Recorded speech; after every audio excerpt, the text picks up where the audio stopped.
Hey, everybody, and welcome back to the Chaplaincy on the Go podcast. I'm your host, Josh Zorhoff, and I'm a teaching pastor and a therapist in the West Michigan area. And this podcast is brought to you by the Fearless Chaplaincy and my good friends at Care Portal. Care Portal is a technology platform that helps connect individuals in need and at risk of going into the foster care system to stay with their families, to get the resources and the support and the tools that they need to thrive together as a forever family. And we're so thankful for Care Portal, and we're thankful for their partnership in this podcast.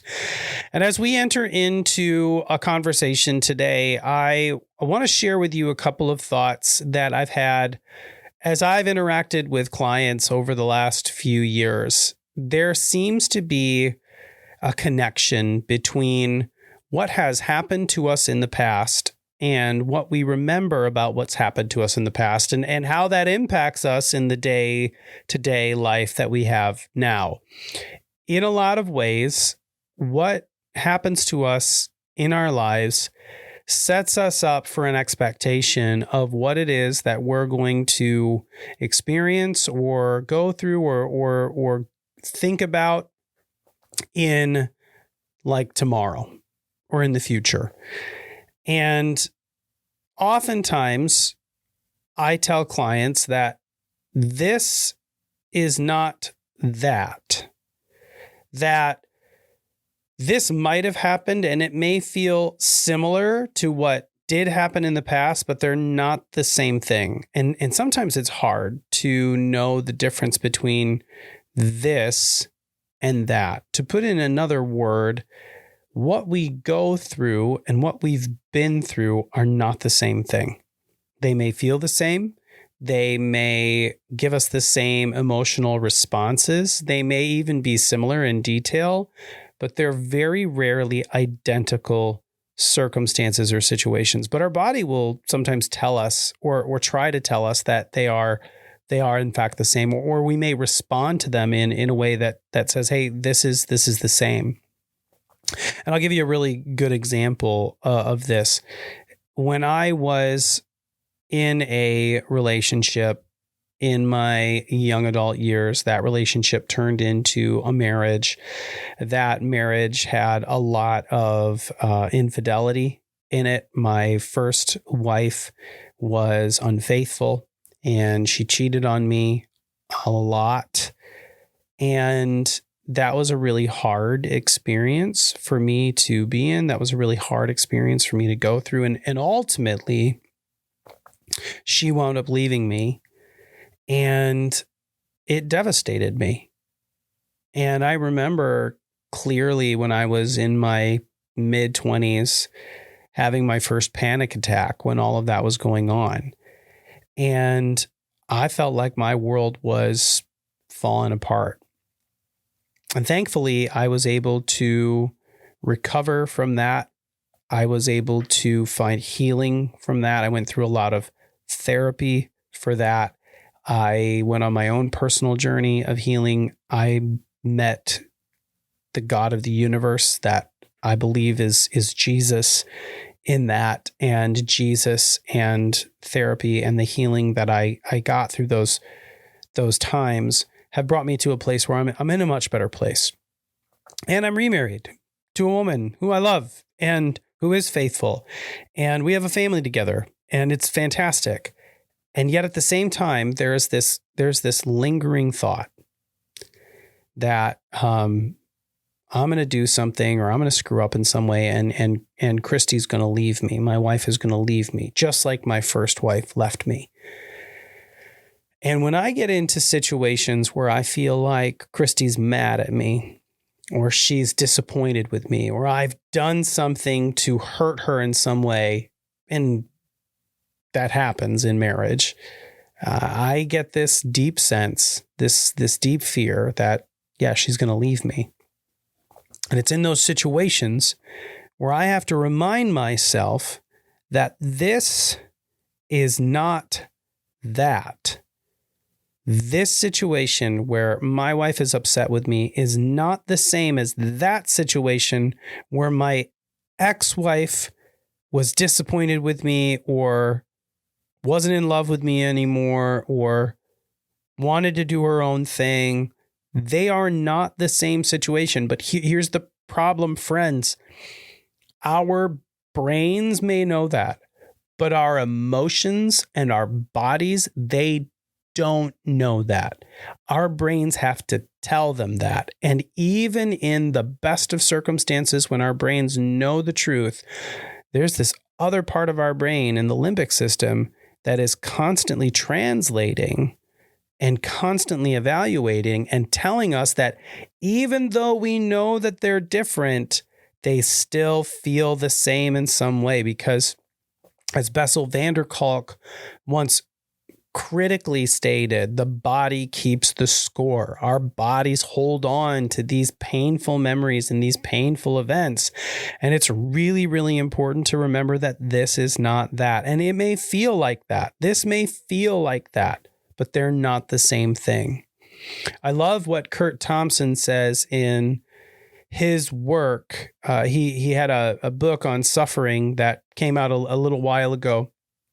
He says that what we give our attention to is what we remember, and what we remember sets our expectation for the future.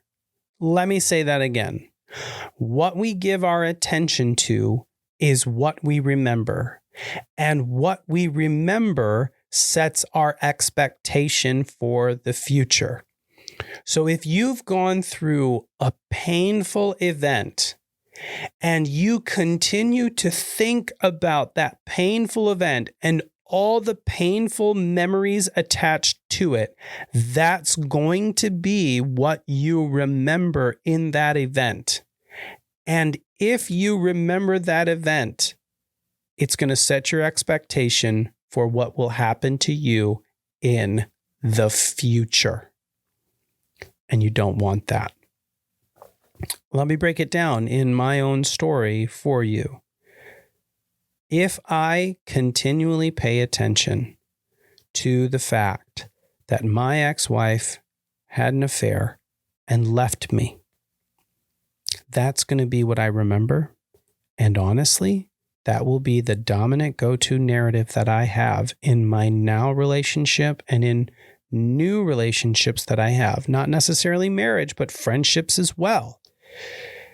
But if I'm able to look back and honestly think through, yes, that was a painful time, but there were also moments of beauty.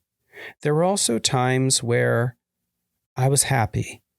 There were also times where life was okay. If I'm able to look back on that moment and forgive my wife for leaving me, forgive my ex-wife for hurting me, forgive her for all the things that she did, forgive myself for all the things that I did, because the reality is I caused some of that as well. I didn't make choices for her, but there were things that I did. There were things that I said. I wasn't a great husband all the time. There had to have been other elements that motivated that.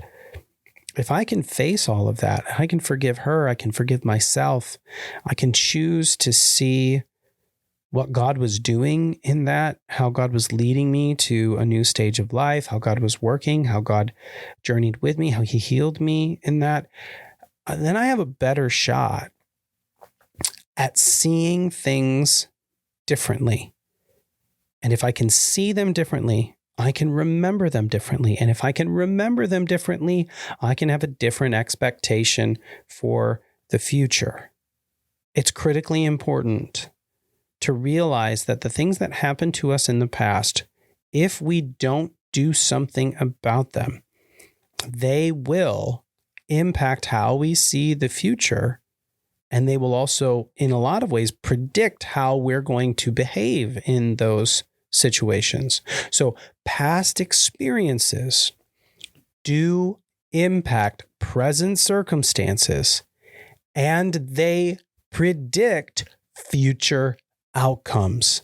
And if this is not that, we don't want to be stuck in a place where we are constantly predicting negative outcomes because of bad experiences in the past. Just because it happened a certain way in the past doesn't mean it's going to happen the same way in the future.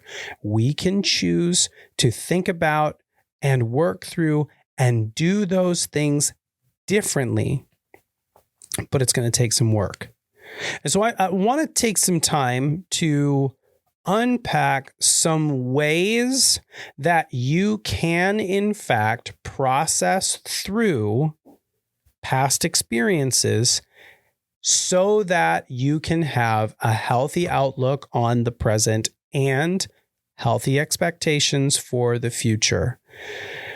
The first thing to acknowledge is that if you don't face what happened, it will constantly come up in your future relationships or in your future conversations or in your future outcomes. You have to acknowledge what happened. If you got fired from a job, or your parents went through a divorce, or someone hurt you as a child, or you moved houses. Moving can be very traumatic. If you had a bad breakup, or you in a really toxic relationship in high school or in college, or you got into a major relational fracture with a friend and you felt abandoned by them, or a loved one died. If something happened and you never dealt with it, here's the reality. My friend Jim always says, you will grieve. You will grieve. It's just a question of how will you grieve. So you have to face it and you have to acknowledge it. What happened? What happened to you that is sabotaging this future relationship or this future outcome or this circumstance that you're in now? And sometimes you aren't able to know exactly what happened until you can acknowledge that there's this problem that keeps coming up in this relationship with a person or this situation at work, and you keep getting frustrated by it, or it keeps triggering you in some way. And so you have to ask the question, why am I so triggered right now? Why am I so frustrated with this conversation? I remember a few years ago when my wife, Christy, would drive away to go to work in the morning. I would look at her as she was driving away to go to school. I would look at her as she was driving away in the car, and I would get this like deep-seated sense, this kind of fear almost, that, you know, she was going to meet somebody else and fall in love with somebody else. And it may sound crazy to you that I would think that, but that was a thought that came into my mind. And for a long time, that thought was really irritating to me until I could confront it and ask the question, why is that thought coming up? If you've been listening to the podcast, I was able to practice a little curiosity in that moment. And I just thought, why is that thought coming up? Where is that thought coming from? And it was in that moment that I realized that there was something about my brain that was attaching my wife driving away to my ex-wife walking out of our apartment in New York City and never coming back. There was something about her leaving in a car that was attached to my ex-wife leaving me alone. And then I had to think, well, is it being alone? Is that a problem for me? Being alone in the house, is that a trigger for me? And I had to do some investigation into what was causing this emotional frustration. And I think for a lot of us, that's probably another practice. One is to, yes, acknowledge if you are aware of a painful moment in your past that happened, acknowledge that.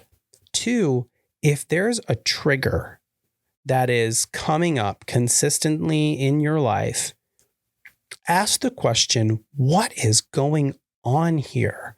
What am I attaching to this moment or this circumstance or this conversation or this situation or this fight or this word or this idea? What am I attaching to that could be connected to something that happened in the past? And then just ask the question, is this like that in some way? Are they similar in some way? What's the connection there?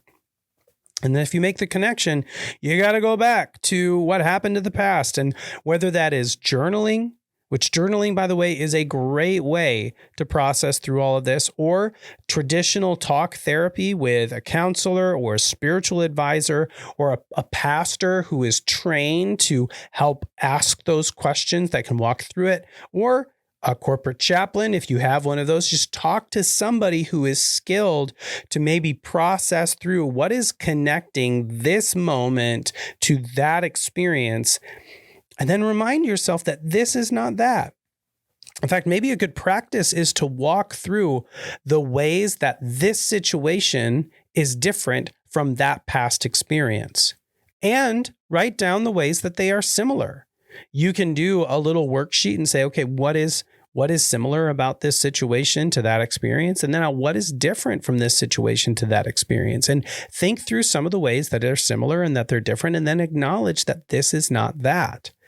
And then another really important question to walk through is to ask the question, how am I connecting this moment to future outcomes that may or may not be similar to what's happened in the past?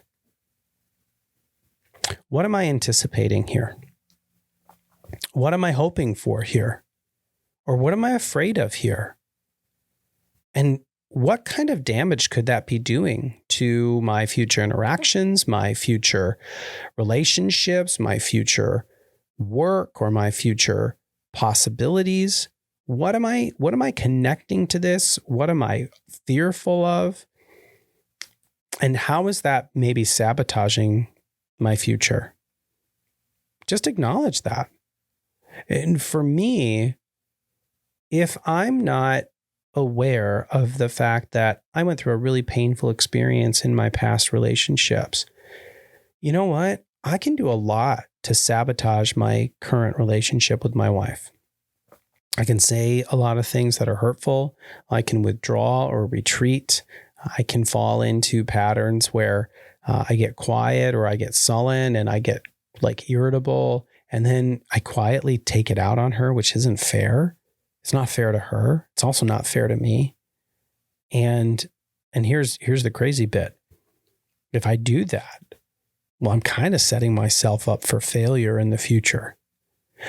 But if I can overcome that, if I can come face to face with the fact that I was hurting and realize that this is not that, then I can actually change my behavior in the present and, get this, change the outcome in the future. In his book that we went through at the beginning of this podcast, Steve Carter's book, when we talked about the thing beneath the thing, there's a section of that book where he talks about how event plus reaction equals outcome. Event plus reaction equals outcome. If something happens and we react in a way based on our past experiences that are hard or challenged and we're hurting, then the outcome is probably not going to be good. But if something happens to us, which we can't control, and we can realize that this is not that, and we can react differently, then the outcome will look, in fact, differently. So I want to share that with you. I want you to consider that this week as you think through, why do I do the things that I do? Why do I respond to that person or that situation the same way over and over and over again? Or am I somehow sabotaging my relationships because of something that happened to me in the past? Or am I sabotaging my work because of something that happened in the past? Or am I sabotaging my life because of something that happened in the past? Have I confronted that? Have I confronted that past reality? Have I dealt with that? Have I talked about that? Have I worked through that? Or have I, in a lot of really unhelpful and unhealthy ways, connected that past to this present and predicted some sort of outcome? And am I hurting myself? And how do I need to change that?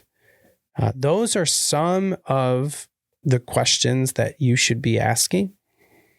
And I just want to share with you that if you're struggling to work through a problem and you're thinking in a lot of ways that these things that are happening to me right now are exactly like what happened to me in the past, reach out to somebody. Reach out to a counselor. Reach out to a therapist. Reach out to us here at the Chaplaincy. You can send us an email to chaplaincy@fearlessfollower.org. You can also check out our website, fearlesschaplaincy.org. We'd love to connect with you. We'd love to give you some tips and tricks and maybe some ways to process through some of these ideas or notions or thoughts that what you're going through now is connected to what you went through in the past and you don't know how to break through it, but we'd love to help you work through some strategies to do that or point you in the right direction. And if you'd love for us to come into your workplace and maybe talk through some of these things, or you work in an organization where you think it might be helpful for us to process through things like trauma and how trauma impacts our current day-to-day life or our current situations, we'd love to do that as well. You can connect with us at our email. You can connect with us at our website.